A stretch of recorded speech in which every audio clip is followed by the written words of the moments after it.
দূরে লম্বা হাতে দূরে যায়। মৌমাছি মৌমাছি কোথা যাও, নাচি নাচি একবার দাঁড়াও না ভাই। অনেক কিছু অভিজ্ঞতার পরে আমরা এবার আসলাম একটা মৌমাছি কমার্শিয়াল একটা খেতে আসলাম। এটা আমাদের একটা নতুন অভিজ্ঞতা।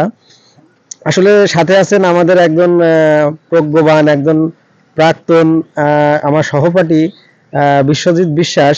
তাকে নিয়ে আমি অনেক ট্যুরে গেছি, অনেক ভ্রমণে গেছি, কিন্তু এইটা আমাদের একটা নতুন অভিজ্ঞতা, যেটা আসলে আমরা আসতে পেরে খুবই এক্সাইটেড, কারণ এমন একটা পরিবেশের মুখোমুখি আমরা কখনো হইনি। তো আমার অভিজ্ঞ একজন কাকু, তার কাছে এই যে এই পরিবেশ সম্পর্কে আমরা এখানে আসলাম, সত্যি একেবারে নতুনত্ব। এর উপরে আমি কিছু তার কাছে শুনতে চাই, জানতে চাই। কাকু, এই যে আপনি এখানে আসলেন, আমরা নতুনত্ব কিছু দেখলাম, এই এই এর উপরে মানে এর অভিজ্ঞতাটা বা এর বহিঃপ্রকাশটা আপনি একটু দয়া করে বলুন। আসলে আমি ভীষণই খুশি বলতে পারি, কারণ আমি দীর্ঘদিন ধরেই আমি ভিডিও তৈরি করি, বলা যায় 5-6 বছর ধরে। তো আমার দীর্ঘদিনের একটা ইচ্ছা ছিল যে মৌচাক নিয়ে একটা ভিডিও তৈরি করব। তো সেটা আসলে কোনোভাবেই হচ্ছিল না। এর আগে আমি খাজুর অঞ্চলে একবার দেখছিলাম যে অনেকগুলো চাক ছিল একটা বাগানে। তো আমি পরে যখন যাই তখন ওটা ছিল না। তো এইটা আমি গত সপ্তাহে দিক দিয়ে যখন যাই তখন দেখছিলাম এটা। তো তখন সেই প্রথম দিক থেকেই ভাবছি যে এখানে আসবো, কিন্তু আসলে বিভিন্ন ঝামেলা আসা হচ্ছিল না। তো আজকে এখানে আসতে পারছি এবং স্বচক্ষে এবং হাতের কাছে জিনিসগুলো দেখতে পেরে ভীষণ ভালো লাগছিল। তো আমার একটা সময় ইচ্ছা ছিল যে আমার ঘরের ছাদে এরকম 2-4টে বক্স বসাবো, যে বসাতে পারলে সেটা কিন্তু একটা ভালো জিনিস, দেখতেও যেমন ভালো লাগে। তো সেখানে কিন্তু মধু সংগ্রহ হয়, মধু কিন্তু বিরাট উপকারী জিনিস। তো সেটা করবো, তো সেটা আসলে করা হয়নি। তো এদের কাছ থেকেও আমি জিজ্ঞেস করছিলাম যে প্রত্যেকটা বক্স তারা কেমন দামে বিক্রি করে, আদৌ বিক্রি করে কিনা। তা বলছিল যে 7,500 কি এরম বক্স সহ মাছি এগুলো বিক্রি করে। তো আমি ভাবছি যে আমি এখান থেকে একটা বক্স নিয়ে আমার ঘরের ছাদে বসাবো।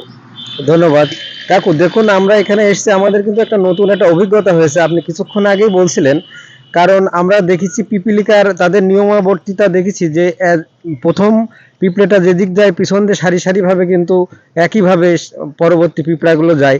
আমরা এখানে দেখছি অগণিত অনেক বক্স আছে, অনেক আছে, কিন্তু এখানে আসলে মূলত এটাও আমার একটা নতুন অভিজ্ঞতা। এত বক্স, হাজার হাজার লক্ষ লক্ষ কোটি কোটি মৌমাছি, তার ভিতরে দেখুন যেই মৌমাছিটার যেই স্থানে যার বসবাস বা যার বাসস্থান যেটা, মানে তার মধু সংচয়ের পরে ঠিক সেই বক্সেই আসছে। আসলে এর থেকে আমাদের কিছু তো শেখার বা অনেক জানার কিছু আছে এই মৌমাছির কাছ থেকে। আপনি একটু বলুন আসলে এই অভিজ্ঞতাটা। অবশ্যই এটা আপনি যদি জেনে থাকেন তো দেখবেন, বিশেষ যে জ্ঞানী জনেরা অনেক ক্ষেত্রেই শ্রমিক হোক বা শ্রমিক বা যে এদের যে রানীর ব্যাপারটা হোক বা এদের যে সৈনিক হোক, এই যে 3টা ভাগে ভাগ করা আছে, রানী, শ্রমিক এবং সৈনিক, এই 3টা ভাগে ভাগ করা আছে। এইগুলো কিন্তু উদাহরণ হিসেবে দেখায় অনেক জ্ঞানীজনেরা। কেন দেখায়? কারণ হচ্ছে এদের যে একটা নিয়মাবলী বর্তিত, এদের যে একটা শৃঙ্খলার ভিতরে থাকে, এটা কিন্তু আশ্চর্যজনক একটা ব্যাপার। ঘটনা কি, প্রত্যেকটা বক্স দেখছেন এখানে অনেকগুলো বক্স, 136টা বক্স আছে এবং রানী মাছি আছে। তো সেই রানী মাছি, একটা রানী মাছির আওতায় কিন্তু প্রত্যেকটা বক্সের যে অসংখ্য মাছিগুলো নিয়ন্ত্রিত হয়। তো সেক্ষেত্রে কি হয়, যে যারা শ্রমিক তারা কিন্তু শুধু মধু সংগ্রহ করে বেড়ায়, আর যারা হচ্ছে এখানকার যে সৈনিক, তারা কিন্তু আপনি যদি কোনো ক্ষেত্রে তাদের আক্রমণ করেন তো তারা কিন্তু আপনার আক্রমণ করবে। শ্রমিকের কাজ আলাদা, রানী মাছির কাজ আলাদা, এবং যে আলাদার যে মাছি এদের কাজ আলাদা, মধু সংগ্রহের জন্য আলাদা। এই যে 3টা ভাগ, এটা কিন্তু একজন আরেকজনের কাজ করে না। এবং এরা যখন অনেক দূরে চলে যায় সেখান থেকে ফিরে আসে, এক বক্সের মৌমাছি আর এক বক্সে যায় না। এটা বিশাল একটা ব্যাপার কিন্তু এটা। আপনার জ্ঞান গর্বের কিছু আলোচনা শুনছিলাম, মানে আসলে এটা আমাদের অনেকেরই অজানা।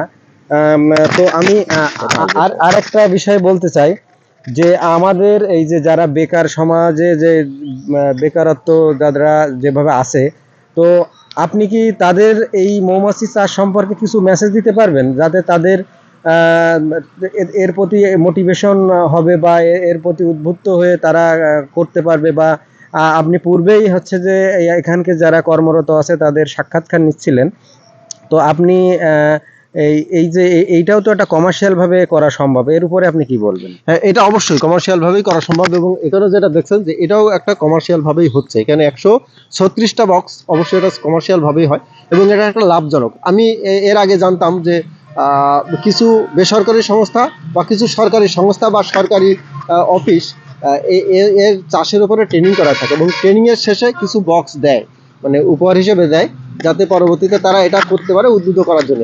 তো সেই ক্ষেত্রে আমি বলবো যে এই ধরনের ট্রেনিং নিয়ে কোনো বেকার যুবক যদি এটা করতে চায় তাহলে অবশ্যই করতে পারে এবং সেটা লাভজনক।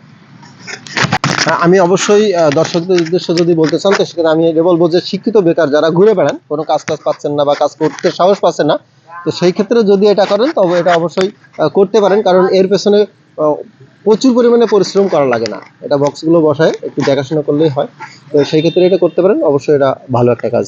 অনেক অনেক ধন্যবাদ এবং দর্শক শ্রোতা আপনাদেরকে অসংখ্য ধন্যবাদ। ভালো থাকবেন সবাই।